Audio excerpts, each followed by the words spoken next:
This man was Benjamin Franklin. Many people who've looked at him throughout the years do so with bifocal glasses.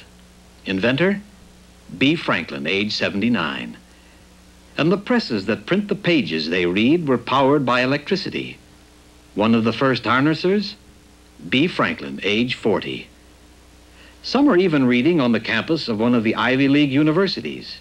Founder, B. Franklin, aged 45. He was a very controversial figure indeed.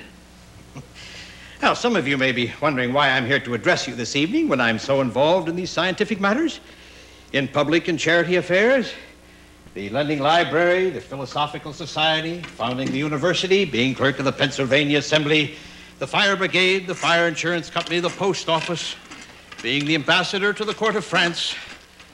Well, the answer is very simple. I need the money.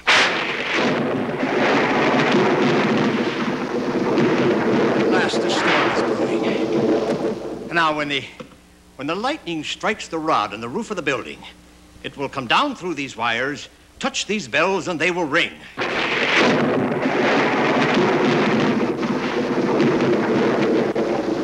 Hopefully. Well, perhaps I'd better say a few words here about modesty. You know, when I first took up with my wife, Deborah Reed, she was painfully shy. Painfully shy. She was so shy that she insisted we have a bundling board down the middle of our bed. A bundling board. However, when the evil spirit moved me, I would rap gently on the board, and I rather imagine that's how the expression started. To get lucky, one knocks on wood. Oh, Deborah's shyness has been a constant problem to her. She was ill one day and would not go to the doctors until I agreed to accompany her to Dr. Quimby, who lived nearby. Well, as we were approaching the good doctor's study, a lady was just leaving. Upon entering, the doctor turned to Deborah and told her to disrobe. Oh, no, doctor, she said, there's no need to. The same thing that is wrong with that lady is wrong with me. Oh, said the doctor. Well, in that case, madam, repeat after me. Our Father who art in heaven, hallowed be thy name.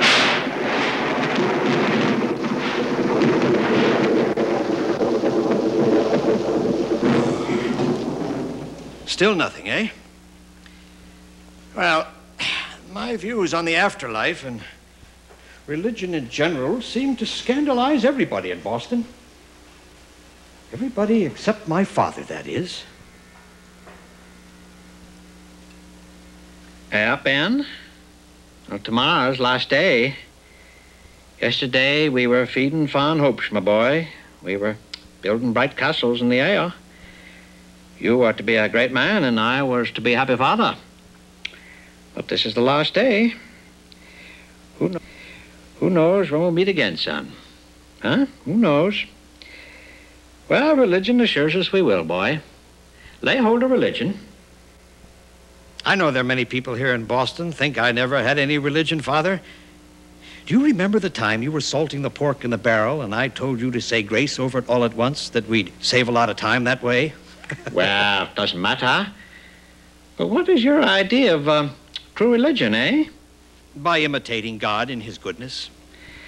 Now, why do you pitch on his goodness instead of his other attributes? Well, it's greater than all the others, Father. It puts power and wisdom into motion. Power and wisdom can do anything, Father. But its benevolence, it says it should do nothing but good. Look, the sun could have been further off or closer to us. But then we would have been frozen to death or scorched. The winds could have been much stronger. But then no tree could stand or ship could sail. Birds could have been condors and fish the size of whales.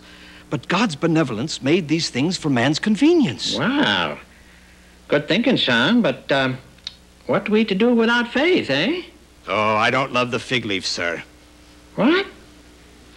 Now, what in tarnation is that? What do you mean? Well, Father, people build God great temples and make great sacrifices. This is their fig leaf. And the biggest fig leaf of all is faith. Of course, I'm only talking about those hypocrites who abuse it. Christ said, if ye repent and mend your ways with love and good works, ye shall be saved. But too many people overlook love and good works and fix upon faith alone as their salvation. Faith without love and good works is dead. The Bible tells us so. I'm glad you took to the printing trade, Ben, because I don't think you'd ever gotten a license to preach. I may not be a Christian in name, Father, but I hope to become one in nature. I'm sure you will, son. I'm sure you will. Do you know, Father, if we were as industrious to become as good as we are to become great, we should become really great by being good. Oh, it's a big mistake to think about greatness without goodness. There never was yet a truly great man who wasn't truly virtuous.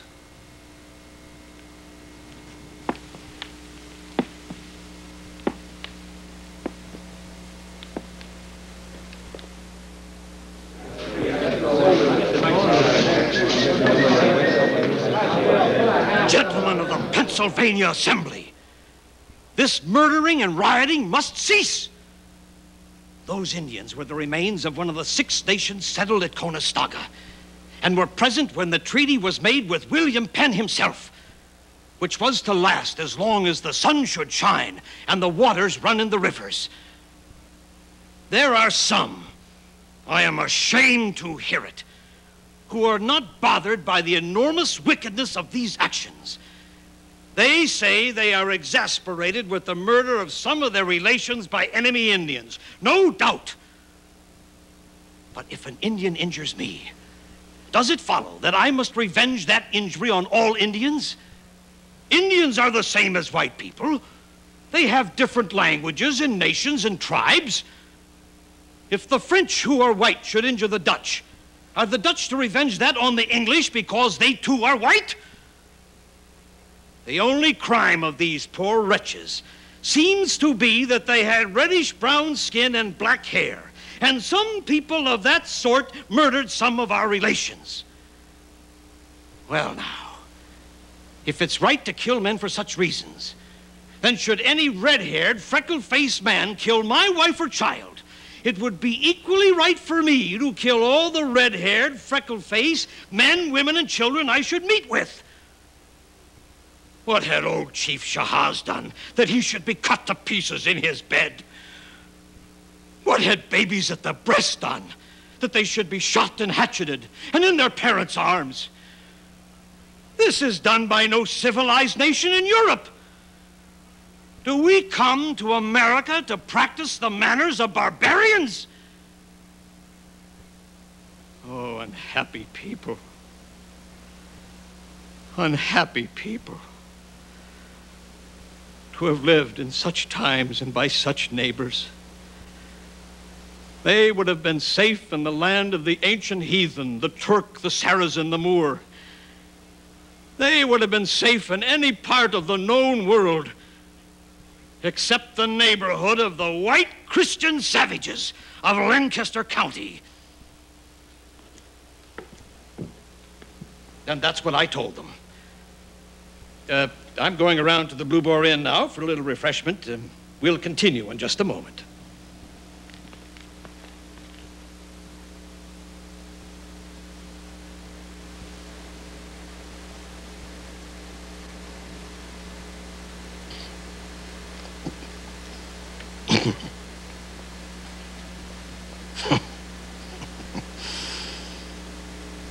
Well, now. Well, now, I must soon quit this scene. But you, dear friends, will live to see our country grow and prosper like a field of young corn that long fair weather and sunshine had enfeebled and discolored. And by a thunder gust, a violent wind, hail, and rain seemed to threaten with absolute destruction. Yet the storm once being past,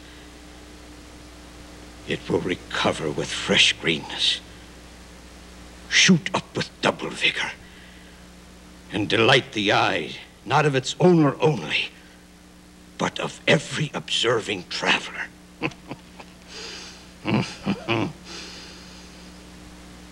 God grant that not only the love of liberty, but a thorough knowledge of the rights of man may pervade all nations of this earth, so that a philosopher may put his foot on its surface and say, this is my country.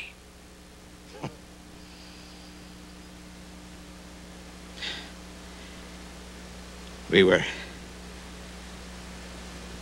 long fellow laborers in the best of all works, the work of peace. I leave you still in the field. But having finished my day's task, I'm going home to bed.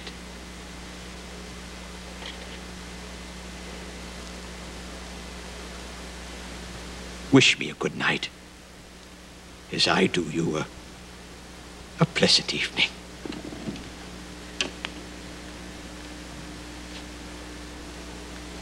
Adieu. Adieu.